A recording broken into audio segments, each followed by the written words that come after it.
నర్సాపూర్ ప్రాంతంలోని పివి రాజు ఇంజనీరింగ్ కళాశాలలో ఎలక్ట్రికల్ వాహనాల రేసింగ్ కోసం బైక్ ప్రిపరేషన్ నిర్మించారు. ఈ రకమైన పోటీలో గతంలో విదేశాలలో నిర్వహించేవారని, ఇక గత 2007 నుంచి పోటీలో నిర్వహిస్తున్నామని తెలిపారు.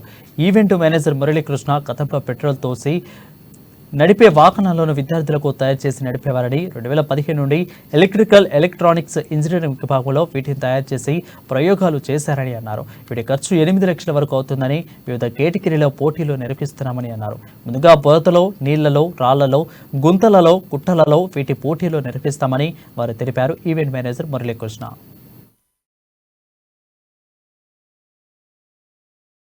మ్యానుఫ్యాక్చరింగ్ చేయడానికి రెడీగా ఉంది. వాళ్ళు అప్రూవ్ చేసిన తర్వాత స్టూడెంట్స్ మ్యానుఫ్యాక్చర్ చేస్తారు. ఆ మ్యానుఫ్యాక్చర్ చేసేటప్పుడు కూడా society for automotive engineers SI వాళ్ళు వచ్చి వీళ్ళు టెస్ట్ చేసుకుంటారు, వీళ్ళు రియల్గా చేస్తున్నారు లేదా స్టూడెంట్స్ అనేది. చేసిన తర్వాత ఇది ఇప్పుడు ఫైనల్ ఈవెంట్.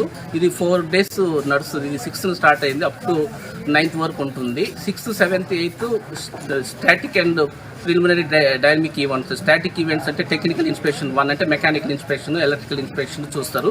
ఈ 2 క్లియర్ అయిపోతేనే మిగతా టెస్టులు ఉంటాయి. ఈ 2 క్లియర్ అయిన తర్వాత బ్రేక్ టెస్ట్ ఉంటుంది. Break test is very very important. అది అయిన తర్వాత ఫ్లడ్ టెస్ట్, తర్వాత సస్పెన్షన్, తర్వాత మేనరబిలిటీ టెస్టులు ఉంటాయి. ఇవన్నీ క్లియర్ అయిన తర్వాతనే ఫైనల్గా 9th రోజున ఎండ్యూరెన్స్ ఉంటుంది.